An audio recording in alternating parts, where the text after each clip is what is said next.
Me llamo Tony, tengo 33 años, y si alguien me hubiera dicho hace 10 años que mi propia familia terminaría convirtiéndome en el villano de sus vidas por tener éxito, probablemente me habría reído. Pero ahora sé que algunas personas solo te quieren mientras seas útil. Y cuando dejas de serlo, se encargan de recordártelo. Mi historia no empieza con una traición brutal o una pelea épica. Empieza con pequeñas heridas. Esas que no sangran, pero calan hondo. Como cuando te invitan a una reunión familiar y nadie pregunta cómo estás, solo si puedes ayudar a pagar algo. Crecí en una familia que lo apostó todo por mi hermano mayor, Mauro. Mis padres lo veían como la joya de la familia, carismático, sociable, el alma de las fiestas. Yo, en cambio, era el chico callado que prefería los libros y la computadora. No fui a la misma universidad cara que Mauro porque no quise que mis padres se endeudaran otra vez. Me pagué la carrera trabajando de noche. Dormí en un sofá alquilado y comía arroz con atún 5 veces a la semana. Pero nunca me quejé. Solo quería un futuro diferente. A los 25 empecé mi primer negocio. A los 28 ya había vendido 2 startups. A los 30 vivía en un ático con vista al mar. Manejaba un coche eléctrico que hacía que mi padre levantara una ceja cada vez que me veía llegar. Y había abierto una fundación para chicos sin acceso a tecnología. No lo hacía para presumir. De hecho, no hablaba mucho de eso.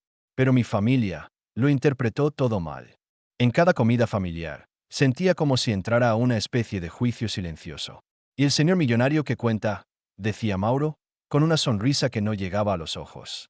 Mamá reía, pero no era una risa feliz, sino más bien tensa, como si quisiera suavizar el veneno. Papá no decía nada, pero con el tiempo empezó a mirarme como si yo debiera algo. Lo peor era que, a pesar de todo, yo seguía ayudando. Pagué la deuda de la hipoteca cuando se atrasaron. Cubrí los gastos médicos de mi madre sin que ella me lo pidiera. Regalé a Mauro un coche cuando el suyo se averió. Nunca lo hice esperando agradecimientos, pero, al menos un poco de respeto, eso sí lo esperaba. La gota que empezó a llenar el vaso fue un domingo cualquiera. Estábamos en casa de mis padres, celebrando el cumpleaños de mi madre. Mauro había preparado una cena especial, con vino importado, que, por supuesto, yo había pagado, y velas caras. Mi cuñada no paraba de quejarse de lo difícil que era mantener a los niños, lanzando indirectas sobre lo fácil que debía ser para alguien con tanto dinero. Y mi madre simplemente asentía, como si lo entendiera, como si no supiera todo lo que había hecho por ellos. Esa noche, cuando me fui, sentí por primera vez un nudo en el pecho. No era enojo todavía. Era deception, un tipo de dolor que no tiene gritos, solo silencios largos y preguntas que no te atreves a hacer. Me pregunté si el amor familiar debía sentirse así. Si yo era el problema. Si el dinero me había convertido en un extraño. Pero no fue hasta la siguiente reunión, en Navidad, que todo se desbordó. Llegué con un regalo para cada niño, como siempre.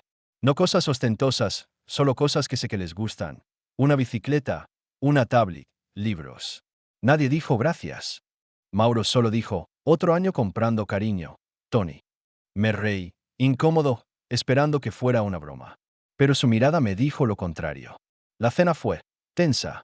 Las charlas flotaban alrededor mío, pero rara vez me incluían. Cuando intentaba hablar de algo, una película, un libro, incluso fútbol, cambiaban de tema como si no hubiera dicho nada. Y entonces vino el brindis. Mauro se levantó con su copa, sonriendo como si estuviera en un escenario. Brindo, dijo, por todos los que están aquí, por la familia, por los niños. Bueno, también por Tony, nuestro rico sin vida. Se rió solo. Un silencio incómodo llenó la sala por un segundo, hasta que mi madre soltó una carcajada. ¡Ay, Mauro!, dijo, pero no lo corrigió. Papá también sonrió. Mi cara ardía, no por vergüenza, sino porque por fin entendí algo. No me veían como su hijo, su hermano, su tío. Me veían como un cajero automático. Un tipo aburrido que solo servía para cubrir gastos. Algo se rompió en mí esa noche, pero no lo mostré. Me levanté lentamente, sin apuro, y alcé mi copa también. Todos me miraron. Les sonreí. Brindo por Mauro, por sus bromas, y por mí, el rico sin vida, que desde esta noche dejará de pagar hasta un centavo más por esta familia. Hubo una pausa. Silencio. Nadie se rió. Nadie supo qué decir. Mi madre me miró confundida. Papá frunció el ceño. Mauro bajó la copa. No dije nada más. Me senté. Tomé un sorbo de vino. Y dejé que el silencio hiciera lo suyo. Y lo que pasó después cambió todo. Mi madre fue la primera en hablar, aunque su tono ya no era el mismo. Tony, ¿qué significa eso? Preguntó con esa voz entre dulce y cortante que siempre usaba cuando quería que algo no sonara tan ofensivo como en realidad era. Fingí no oírla mientras giraba la copa lentamente entre los dedos, mirando el vino como si tuviera todas las respuestas. Mauro dejó la copa en la mesa con un golpe seco, pero no habló. Se lo notaba incómodo. No estaba acostumbrado a que alguien le respondiera, y mucho menos yo, el rico sin carácter. No significa nada, mamá, dije al fin, con la voz más tranquila que pude reunir. Solo que estoy cansado. Cansado de venir a reuniones donde el cariño depende de cuánto pongo. Cansado de bromas que no son bromas. Y sobre todo, cansado de financiar una familia que ya no se comporta como tal. La reacción fue inmediata. Mi madre se llevó la mano al pecho, ofendida como si le hubiera dado una bofetada. Nosotros nunca te pedimos nada, exclamó. Mi padre murmuró algo como no era el momento y Mauro, ahora con un brillo de rabia en los ojos, dijo entre dientes. Entonces, ¿qué? ¿Nos vas a cortar? Así de fácil, después de todo lo que hicimos por ti. Ahí fue cuando perdí la calma, pero no grité. Simplemente dejé la copa, me levanté con lentitud y respiré hondo. Después de todo lo que hicieron por mí, repetí, casi con risa. ¿Cómo qué? ¿Cómo olvidarse de mis cumpleaños cuando estaba en la universidad porque no podían conectarse? ¿Cómo llamarme solo cuando necesitaban algo? ¿Cómo reírse de mí en cada reunión? Mi padre me miró con frialdad.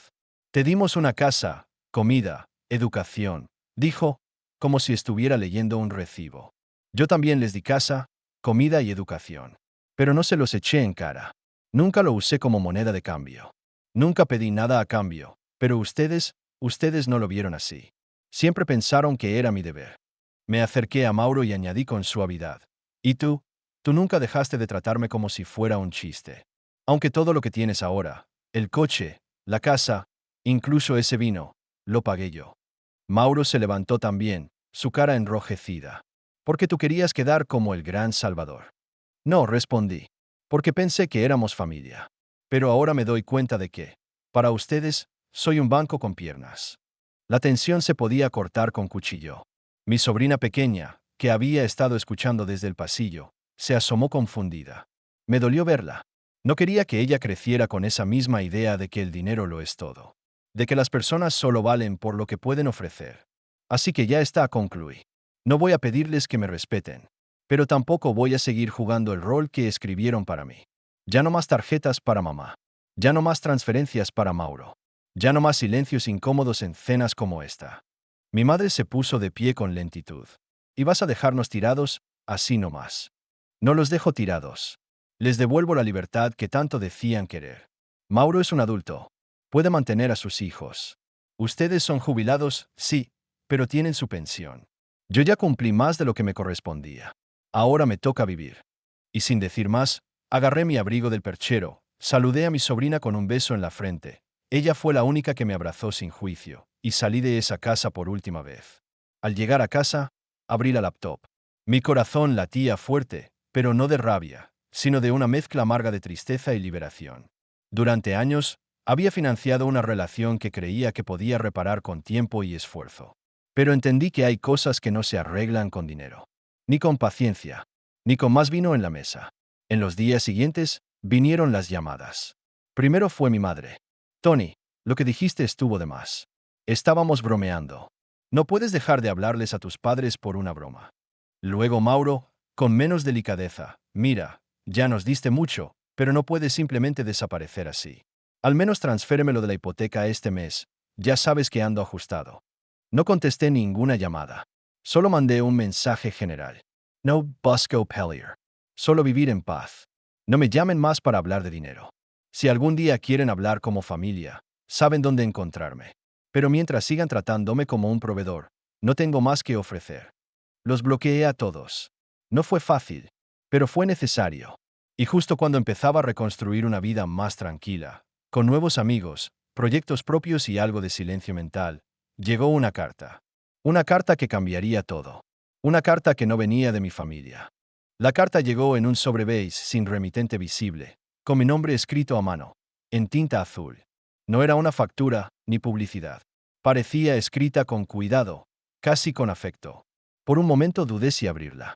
Parte de mí pensó que tal vez era alguna nueva estrategia de mis padres o de Mauro para contactarme ahora que los había bloqueado en todos lados.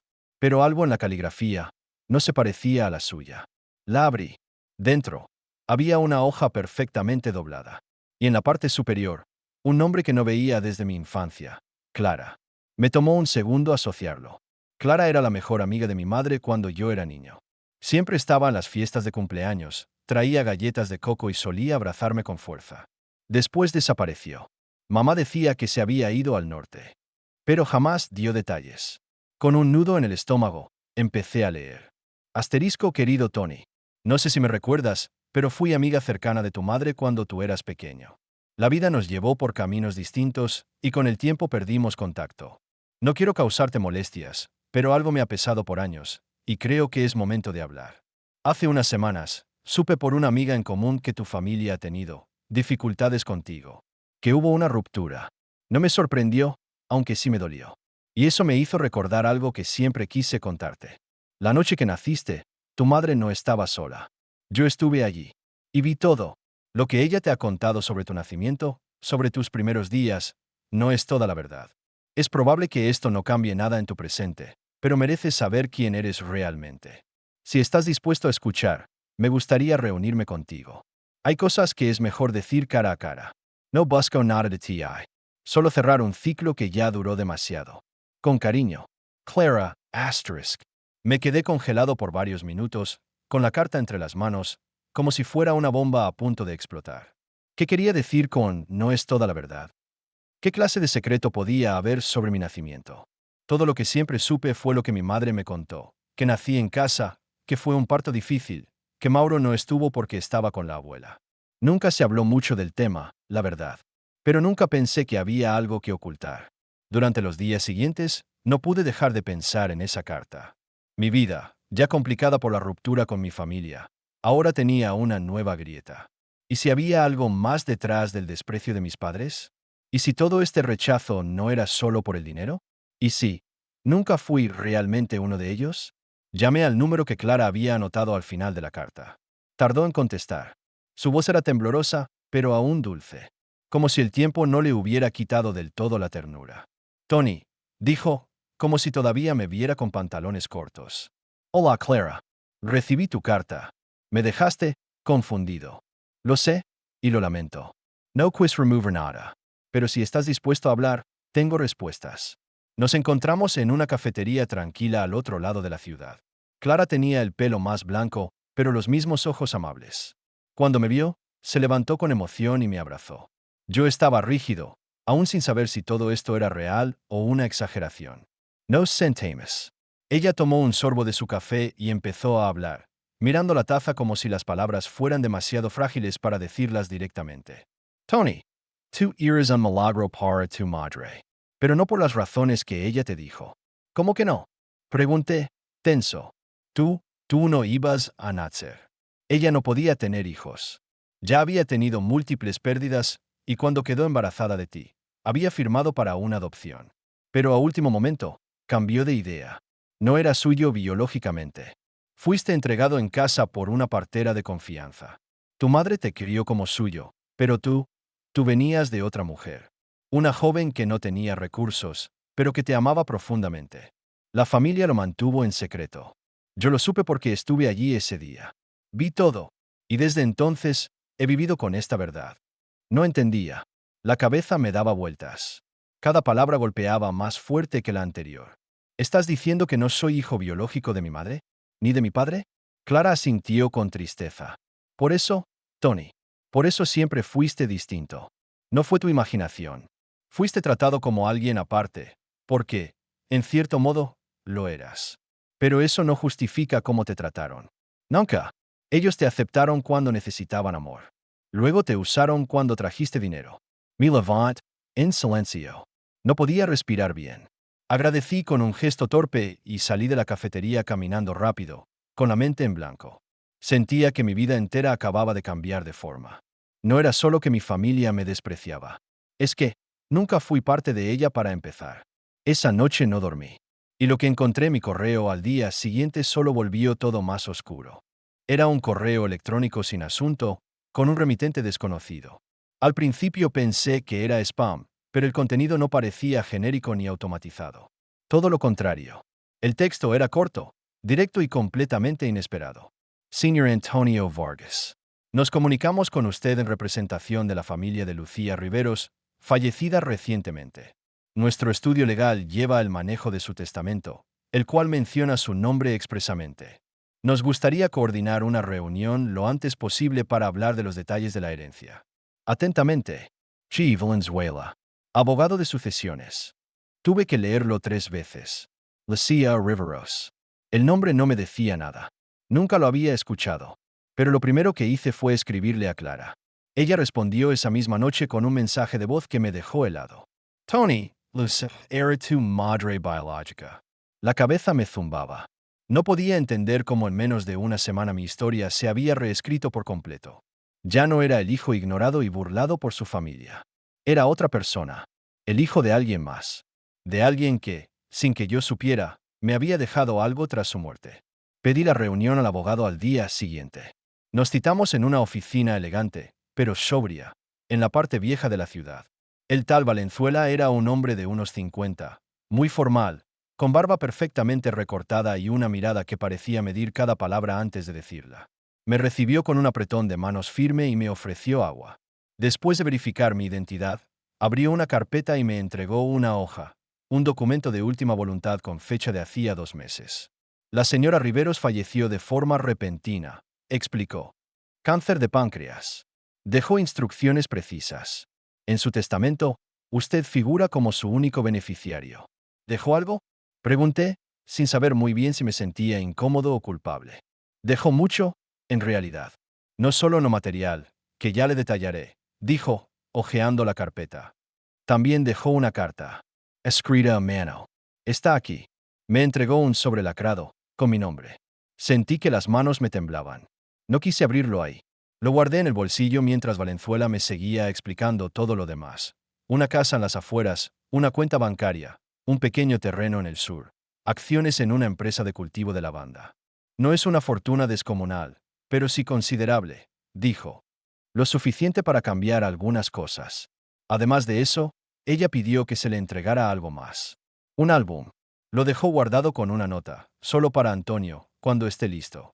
Milo Dio. Era un álbum azul oscuro, con bordes gastados. Lo abrí con cautela. Dentro, había fotos antiguas.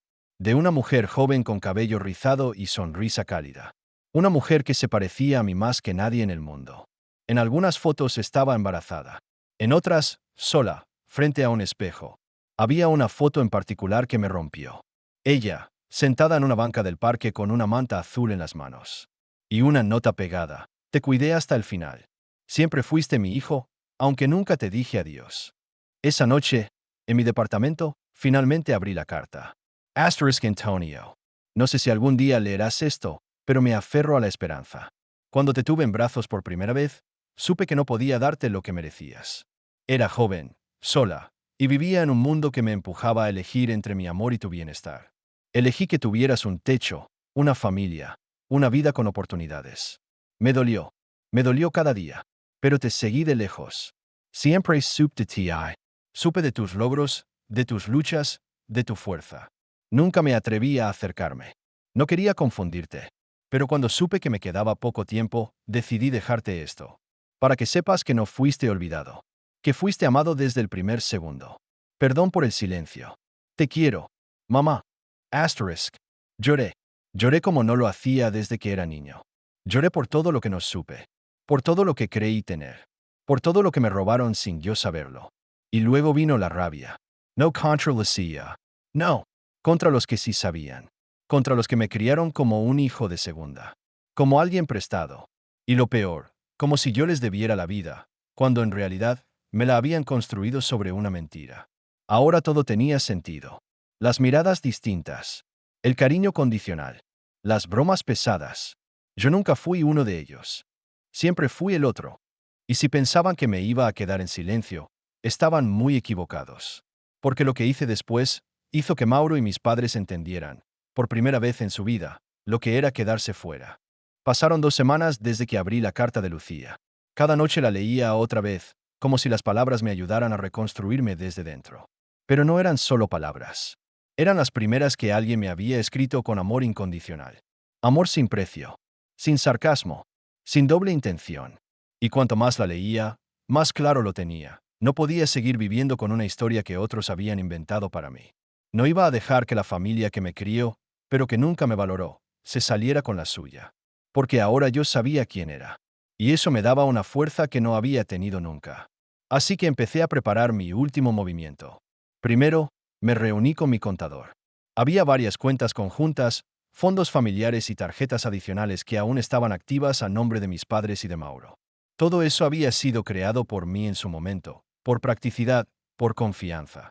Y cada vez que cuestionaba los gastos, siempre escuchaba lo mismo. Es solo una compra. No seas tacaño. Ya vamos a devolvértelo. Familia es familia. Tony. Esa semana, todo fue cerrado. Tarjetas bloqueadas. Cuentas liquidadas. Créditos cancelados. Incluso anulé el seguro de salud privado que les había pagado durante años. Pero no me detuve ahí. Había una propiedad que había comprado para la familia hacía 6 años. Una casa de 2 pisos donde vivían mis padres y que Mauro usaba como si fuera suya también. Nunca quise que la escrituraran a su nombre. Ellos insistieron, yo siempre me negué. Algo me decía que, si lo hacía, nunca saldría bien. Y tenía razón. Llamé a un abogado de confianza. Le pedí que iniciara un proceso de desalojo. Legal, respetuoso, pero firme. Les di el plazo legal correspondiente. 1 mes para irse. Ninguna discusión. Las llamadas empezaron al día siguiente. Primero, mi madre, Tony, hijo, no entendemos qué pasa, nos estás echando de nuestra casa. Luego, mi padre, ¿estás bien? Esto no es normal, nunca fuiste así.